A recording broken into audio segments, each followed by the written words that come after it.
नमस्कार, मैं हूं दीपिका। स्वागत है आपका हमारी इस खास पेशकश में। किसका होगा मध्य प्रदेश? बीजेपी की दूसरी सूची को अंतिम रूप दिया जा चुका है। कोर कमेटी की बैठक हो चुकी है और सूची कभी भी घोषित हो सकती है। दूसरी ओर कांग्रेस अभी तक मंथन ही कर रही है। बीजेपी पहले ही 39 लोगों की सूची जारी कर चुकी है। इस मामले को अब लीड भी ले चुकी है। दूसरी सूची आपको बता दें, कहा जा रहा है कि आज जारी हो जाती तो उसकी लीड और बढ़ जाएगी। चलिए अब जरा आपको बताएंगे सिलसिलेवार तरीके से मध्य प्रदेश को लेकर क्या कुछ तैयारियां बीजेपी की ओर से की गई हैं। देखिए, शिवराज सरकार ने ऐलान क्या किया है। गैर उजाला योजना उपभोक्ताओं को भी सस्ती गैस उपलब्ध कराई जाएगी। देखिए, लगातार ऐलान मध्य प्रदेश में किया जा रहा है। 450 रुपए में रसोई गैस का सिलेंडर अब आसानी से उपलब्ध हो पाएगा। देखिए, शिवराज सरकार लगातार ऐलान करी है। गैर उजाला योजना उपभोक्ताओं को सस्ते गैस पर तमाम जो राहत है वो दी जाएगी, तमाम गैस उपलब्ध कराई जाएगी। 450 रुपए में रसोई गैस सिलेंडर मिलेगा।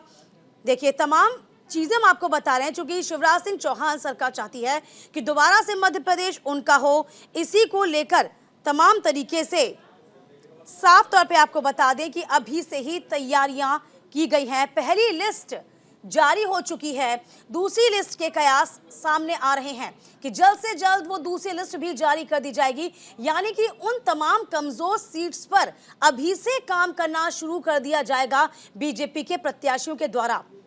लेकिन बड़ी बात यह है, देखिए, अब प्रदेश में उपभोक्ताओं की जो मतदाता हैं उनकी संख्या को जरा आप जानिए। प्रदेश में कुल 5,44,52,522 वोटर्स हैं।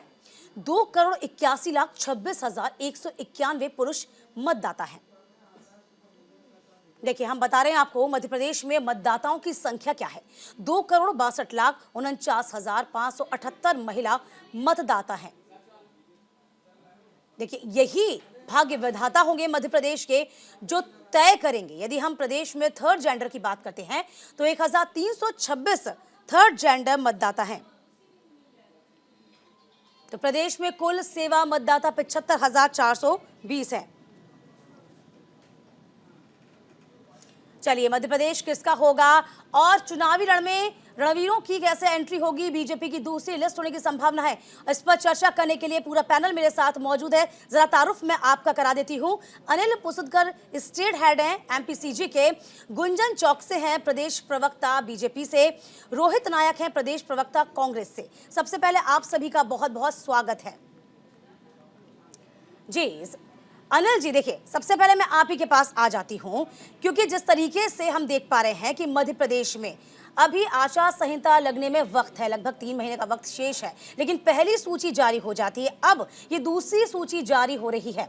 इसके अलावा ये देखा जाए, कांग्रेस तो यहाँ पर सिर्फ विचार मंथन ही कर पा रही है। देखिए, इस बार ये पहली बार हो रहा है कि चुनाव की तारीखों की घोषणा होने के पहले प्रत्याशियों की सूची आ चुकी है। एक सूची आ चुकी है, दूसरी की तैयारी हो चुकी है, कल बैठक हो चुकी है।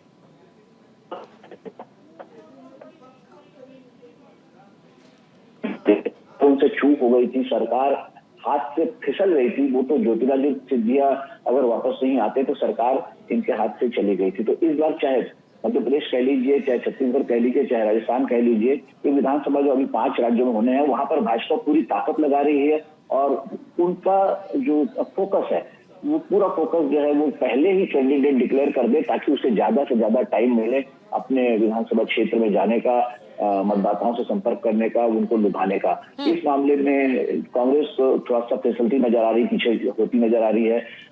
विचार मंथन उनकी भी पार्टी में हो रहा है, वो उनकी भी बैठकें हो चुकी है और ऐसा लगता है कि वो भी जल्दी ही सूची जारी कर देंगे, क्योंकि सूची जारी करने से जो एक बढ़त है वो भाजपा पहली सूची जारी करके हासिल कर चुके। उनके आप मध्य प्रदेश में 39 लोगों के नाम वो जारी कर चुके, तो 39 विधानसभा क्षेत्र में तो उनका काम शुरू हो चुका है। तो इस लिहाज से तो वो कांग्रेस से आगे है जी।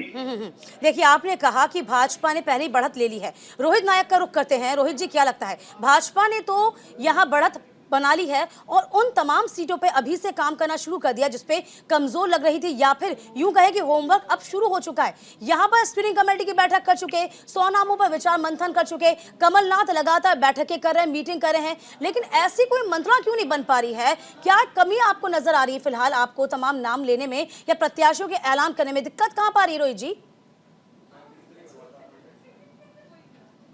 जो आपको बताना चाह रहा हूँ वो ये है कि मुख्य रूप से यदि आप देखें जिस तरीके से भाजपा अभी चुनाव लड़ना चाह रही है, वो भाजपा अपने संगठन के रूप में अपनी छवि पर चुनाव लड़ना चाह रही है।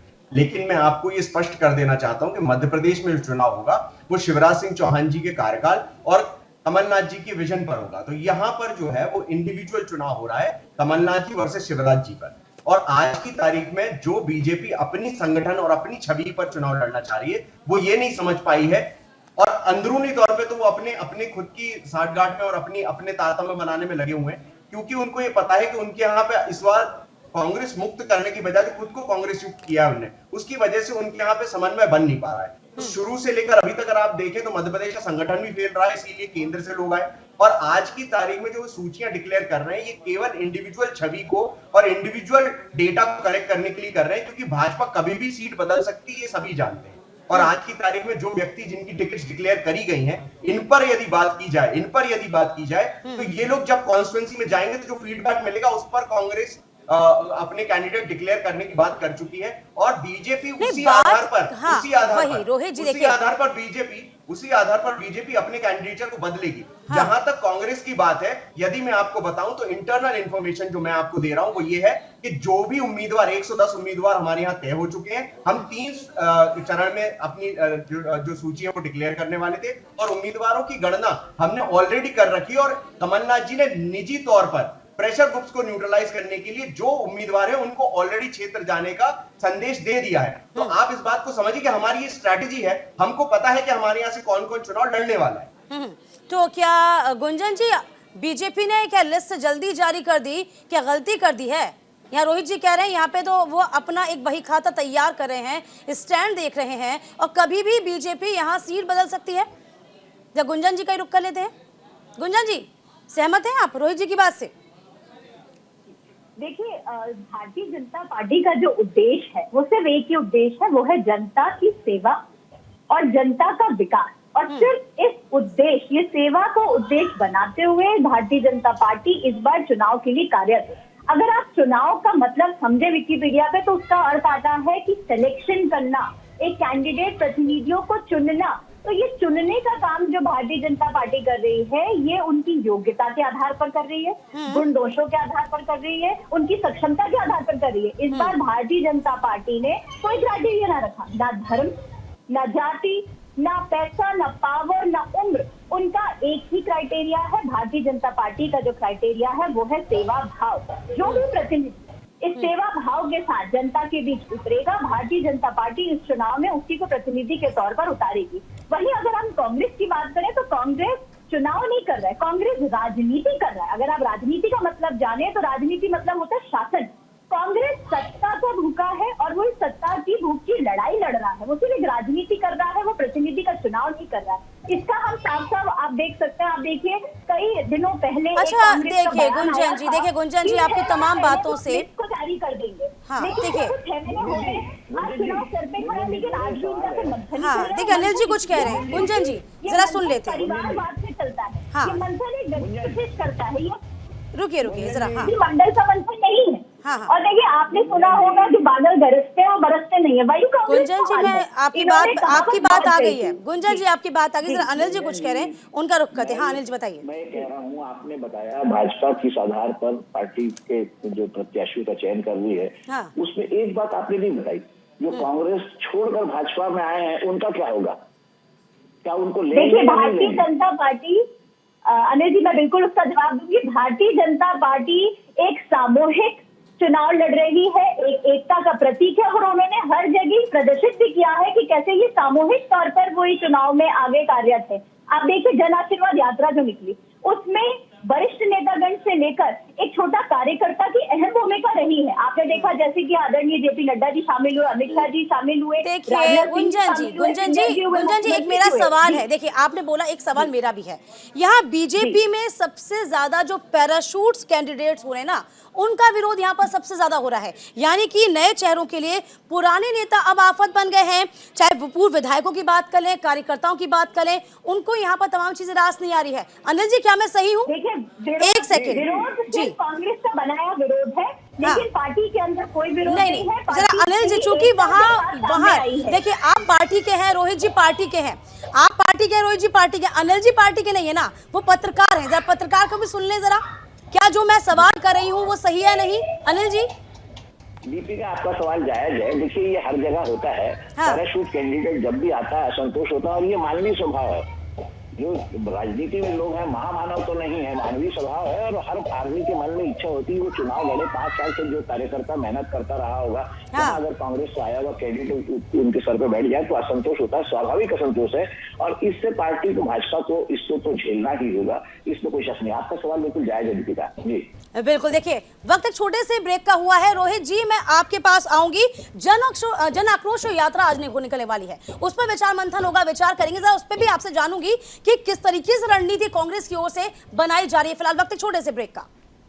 चलिए, किसका होगा मध्य प्रदेश, इस पर चर्चा कर रहे हैं। हमारे साथ तमाम अतिथि लगातार बने हुए हैं। एक बार फिर से उनकी ओर रुख कर लेते हैं। अनिल पुसुदकर जी हैं स्टेट हेड एमपीसीजी, इसी के साथ गुंजन चौक से प्रवक्ता बीजेपी, रोहित नायक हैं प्रदेश प्रवक्ता कांग्रेस। रोहित जी, ब्रेक से पहले मैंने आपसे कहा था कि मैं आपका रुख करूंगी। जन आक्रोश यात्रा की यहाँ पर बात चल रही है। ये यहाँ पर रणदीप सुरजेवाला लगातार इसको लेकर मीटिंग कर रहे हैं, बैठक कर रहे हैं। किस तरीके से रणनीति आपके द्वारा तैयार की जा रही है बीजेपी को घेरने के लिए और चुनाव जीतने के लिए?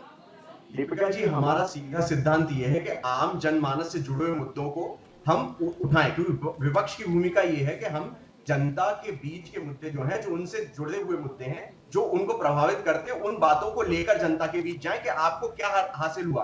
18 वर्ष की सरकार थी आपकी, भाजपा की अभी प्रवक्ता गुंजन जी ये कह रही हैं कि जाति वर्ण विषय से ऊपर उठकर ये चुनाव लड़ेंगे। लेकिन मुझे ये बताइए कि ये गुण दोष का आकलन ऐसा कैसे कर लेते हैं कि पहली सूची में एक रात पहले आए आम आदमी पार्टी के उम्मीदवार का इनने गुण दोष का आकलन कर लिया और अगले दिन एक रात में उनको टिकट डिक्लेयर कर दी। तो मुझे ये नहीं समझ में आता कि इस तरीके से गुण दोष का आकलन कैसे होता है। आप एक तरफ तो ये कहते आए हैं कि आप भाई हम सत्ता में थोड़ी बैठे, आप सत्ता में काबिज हैं। अगर आपको गुण दोष का आकलन इतना अच्छे से करना आता था तो आप 5 साल पहले डिक्लेयर कर देते। 5 साल तैयारी करता हुआ व्यक्ति अगर वो उचित काम नहीं कर पाया था, 3 पंचवर्षीय हो गई, आज तक आप गुण दोष का आकलन क्यों नहीं कर पाए? जहां तक ये घोषणाओं की बात है, जन आक्रोश की बात है, हम तो ये कह रहे हैं कि जनता के बीच जाना इसलिए आवश्यक है क्योंकि जन आक्रोश है। आज की तारीख में महंगाई कहां पहुंच गई है? आप बताइए, सबसे ज्यादा अगर फ्यूल महंगा है, पेट्रोल डीजल महंगा है तो मध्य प्रदेश में महंगा है। यहाँ बोलते हैं सरप्लस बिजली आप पैदा जन हो रही है, आक्रोश यात्रा निकाल रहे हैं, वो जन आशीर्वाद यात्रा निकाल रहे हैं, उसका जवाब तो लगातार बीजेपी आपको दे रही है ना? बहुत अंतर है, बहुत अंतर है। आज भी बीजेपी आशीर्वाद लेने जा रही है, विकास यात्रा निकाल रही है, लेकिन विकास यात्रा विनाश यात्रा साबित हुई। 102 जगह तो उनका विरोध हुआ और आज की तारीख में अगर ये बोल रहे हैं कि हम जन आशीर्वाद निकाल रहे हैं और अभी भी जनता से आशीर्वाद मांग रहे हैं, आप जनता को पहले कुछ लौटा तो दीजिए, तब आशीर्वाद लेने जाइए। आज भी आप हाथ फैलाए याचक की तरह खड़े हैं जनता के सामने। यदि आपने इतने अच्छे काम किए थे तो आप हक से जाते और जनता के बीच खड़े होते अपने उम्मीदवार को लेकर। तो अब आपको क्या लग रहा है, जनता के पास अब दूसरा यूं कहें कि ऑप्शन है कमलनाथ के रूप में? बिल्कुल, मुख्य रूप से जो जिस तरह की हमने आज की तारीख में, अगर हम मैनिफेस्टो की बात करें, घोषणाओं से इतर हमने वादे किए हैं, हमने वचन दिए। आप प्रत्याशी की तो घोषणा कीजिए, विचार मंथन करने से क्या होगा रोहित जी? देखिए स्क्रीनिंग कमेटी हुई, 100 नामों पर विचार हुआ, मंथन हुआ, रणदीप सुरजेवाला आ रहे हैं, जन आक्रोश यात्रा की आप बात करें। आप पहले जनता को प्रत्याशी तो दीजिए, आप अपनी जगह को तो समझिए। प्रत्याशी जब अपनी जनता को नहीं समझेगा तो आप कैसे? क्षेत्रों में काम कर रहे हैं दीपिका जी, 110 प्रत्याशी क्षेत्रों में काम कर रहे हैं, पैसे। चलिए अनिल जी से हम तारुफ कर लेते हैं, अनिल जी के रुख कर लेते हैं। अनिल जी, 110 जो प्रत्याशी गिना रहे हैं लगातार, हालांकि उनका नाम नहीं बता पा रहे हैं, वो 110 प्रत्याशी है कौन? अब 110 नाम लूंगा तो कहां तक नाम तो कम से कम कुछ तो लीजिए, कुछ तो बताइए। मैं बता मैं बता देता हूँ ना, मैं बता देता हूँ। कमलनाथ जी जिस सीट से लड़ेंगे, जीतू पटवारी जिस सीट से लड़ेंगे, अरुण यादव जिस सीट से लड़ेंगे, मुकेश नायक जी जिस सीट से देखो, लड़ेंगे, बड़े बड़े नाम तो आप जिस सीट से लेंगे, चाहे मुकेश नायक का हो, जीतू पटवारी का हो, ये तो सभी को पता है, उनका गढ़ कहाँ का मजबूत है सभी को पता है। हम उन प्रत्याशियों की बात कर रहे हैं जिसपे जनता सीधे सरोकार कर पाए। अनिल जी, क्या कहना चाहेंगे आप? रोहित जी जरा आपकी बात आ गई, आपकी बात आ गई रोहित जी। हाँ, रोहित जी जरा आपकी बात आ गई। अनिल जी, क्या लगता है आपको? देखिए, कांग्रेस जो है, कांग्रेस को एक प्रचलित मुहावरा हो गया है कि कांग्रेस को कांग्रेस से ही खतरा होता है और किसी का कुछ नहीं होता। और कांग्रेस को कांग्रेस ही हराता है, उसके अलावा कोई नहीं हराता। गुटबाजी जो है कांग्रेस की जो परंपरा है, गुटबाजी, और वही गुटबाजी हावी है, वही गुटबाजी है, और वही गुटबाजी जो है हावी है। और उसी गुटबाजी को संतुलित करने के लिए, ऐसा नहीं है सिर्फ ये मध्य प्रदेश में है, राजस्थान की गुटबाजी सबने देखी है। छत्तीसगढ़ में भूपेश बघेल और सिंहदेव बिल्कुल 5 साल लगातार रहे। अब दिखावा तो करना पड़ता है एकता का, इसमें कोई शक नहीं। और राजनीति है, राजनीति में ये सब चलता है। और राजनीति में देखिए, कांग्रेस में जब मध्य प्रदेश आखंड मध्य प्रदेश तो दिग्विजय सिंह और अर्जुन सिंह जो है वो यहाँ शुक्ल बंधुओं को किस तरह से निपटाते रहे, तो ये ही एक कारण है संतुलन बनाने का और प्रत्याशी की जो चयन सूची है उससे देर होने का। संतुलन तो बनाना पड़ेगा, संतुलन बनाना पड़ेगा। फिर इनको जो है सिंधिया जो छोड़ के गए, उस गैप को फिलअप करना है। तो बहुत सारे कारण तो है, कांग्रेस इसलिए थोड़ा सा पीछे हो रही है। और बीजेपी को इसका जो फायदा मिल रहा है वो उन्होंने 39 सीट डिक्लेयर करके उठाया है, लेकिन दूसरी सूची क्यों नहीं आ रही है वो तो गुंजा नहीं बता पाएगी। लेकिन जरा मैं जानना चाहूंगी, क्या लगता है आपको गुंजन जी, यहाँ पे 1.5-2 महीने पहले से, या यूं कहे कि 3 महीने का वक्त अभी शेष भी रह गया है, उससे पहले ही यहाँ पर प्रत्याशियों की लिस्ट जारी करने का जो संकेत है वो कहाँ इशारा कर रहा है? क्योंकि वो हमें एक डर की ओर, एक सेकंड, मेरा सवाल पूरा नहीं हुआ, एक डर की ओर, एक असहज भावना की ओर इशारा कर रहा है। क्या लगता है, कमलनाथ चूंकि बहुत सक्रिय है और दूसरी ओर इंडिया अलायंस बन चुका है, इसको लेकर बहुत जल्दबाजी में, चूंकि बीजेपी के इतिहास पर आप गौर करेंगे तो ये पहली मर्तबा ऐसा होगा कि बहुत पहले से ही प्रत्याशियों के नाम का ऐलान हो गया हो और बड़े बड़े नाम जो हैं उन्होंने विचार मंथन कर वो पहली सूची जारी की हो, अब दूसरी सूची का नंबर। गुंजन जी, देखिए, उसका ये एक ही उसकी जवाब है कि भारतीय जनता पार्टी चाहती है कि एक अच्छा जनसेवक लोगों के बीच पहुंचे, इसलिए उन्होंने सूची जारी की है ताकि जनता भी देख ले कि उनका प्रतिनिधि कौन है। ये सेल्फ असेसमेंट और सेल्फ इवैल्यूएशन इसका एक बेसिक क्राइटेरिया है। जनता भी समझ ली कि ये हमारा आने वाला नेता होगा। पूरा टाइम दिया जा रहा है प्रतिनिधि को जनता से रूबरू होने का। लेकिन ऐसा पहले कभी नहीं हुआ ना गुंजन जी। देखिए, सोच आपकी अच्छी है गुंजन जी, आपकी सोच, मैं वही कह रही है कि कांग्रेस की करनी और कथनी में हमेशा से फर्क रहा है। वही भारतीय जनता पार्टी जो कहती है वो करती है। भारतीय जनता पार्टी ने अपनी एक लिस्ट जारी की, अपने प्रतिनिधियों को जनता के बीच लेके खड़ा किया है कि आप खुद इवैल्यूएट कर लें कि क्या आपका नेता ऐसा होना चाहिए। मैं आपको एग्जांपल दे रही हूँ, संजय पाठक जी हैं कटनी में, वो अपना खुद का एक सेल्फ इवैल्यूएशन उन्होंने रिपोर्ट निकाली है जिससे 75% जनता ने उनके फेवर में जवाब दिया। उन्होंने 288 पोलिंग बूथ बनाए थे जहां उन्होंने खुद अपना सेल्फ इवैल्यूएशन कराया कि क्या मैं नेता सही हूँ, क्या मैं प्रतिनिधि आपके लिए होना सही है कि नहीं सही है। देखिए, यही फर्क है भारतीय जनता पार्टी और कांग्रेस में। भारतीय जनता पार्टी पूर्ण रूप से गुंजन जी रुकिए जरा। गुंजन जी, दीदी का जो सवाल है वो ये है कि आप, ये पहली बार हो रहा है भाजपा में, आज तक नहीं हुआ। क्या ऐसा लगता है कि आपको ज्यादा टाइम, 3 घंटे का समय प्रत्याशी दोनों परीक्षा देगा, 3 घंटे दोनों के लिए होता है, कैंडिडेट दोनों स्टूडेंट के होता है, इस बार आपको ज्यादा समय क्यों चाहिए? कहीं आप आपको ऐसा तो नहीं लगता कि पार्टी को भी कांग्रेस जो है वो हावी है, कमलनाथ की इमेज जो है वो उसकी पर्सनालिटी, कमलनाथ की टावरिंग पर्सनालिटी है? ऐसा बिल्कुल नहीं है, क्योंकि 2003 तक कांग्रेस ने 50 साल से ऊपर वर्ष मिले थे कांग्रेस को मध्य प्रदेश का सुधार के लिए, जो वो बीमारू राज्य और अपनी गुटबाजी का शिकार हो गए। चलिए, अब गुटबाजी का सवाल है, चूंकि वक्त की कमी है। उन्हें आज हम गुंजन जी, वक्त की कमी है, रोहित जी की ओर जाना होगा मुझे, रोहित जी के पास जाना पड़ेगा। रोहित जी, हमें तो अपनों ने लूटा है, गैरों में कहाँ दम था, मेरी कश्ती वही डूबी, पानी कम था, ये कांग्रेस के लिए लागू हो जाता है। जरा गुंजन जी रुकिए, गुंजन जी रुकिए, रुकना होगा। क्या लगता है रोहित जी, अपनों ने लूटा?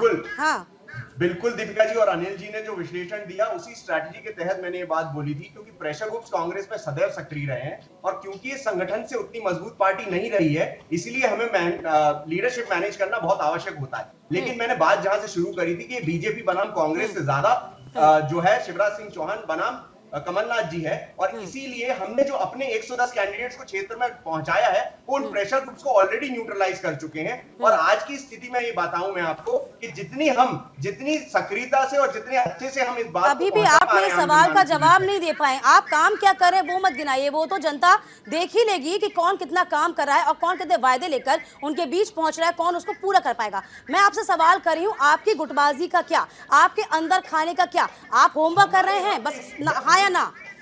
मैं वही नहीं, इस वक्त इस समय इस चुनाव में हमारे यहाँ कोई गुटबाजी नहीं है। हम जिस अंतर चलिए, कोई गुटबाजी नहीं है। अनिल जी, देखना ये होगा कि वाकई कोई गुटबाजी है या नहीं, क्योंकि हम उस दूसरी सूची का बीजेपी का इंतजार कर रहे हैं कि जिसके आधार पर लगातार यहाँ पर होमवर्क बीजेपी कर रही है, लेकिन लगातार स्क्रीनिंग कमेटी कांग्रेस की ओर से की जा रही है। अभी भी 100 प्रत्याशियों के नाम तो रोहित जी भी कह रहे थे कि हो चुके हैं, सब काम करें, लेकिन वो काम कौन कर रहा है, वो नाम कौन से, ये अभी कांग्रेस गिना नहीं पा रही। फिलहाल किसका होगा मध्य प्रदेश में, फिर रुख होगा किसी और मुद्दे पर। फिलहाल वक्त एक छोटे से ब्रेक का।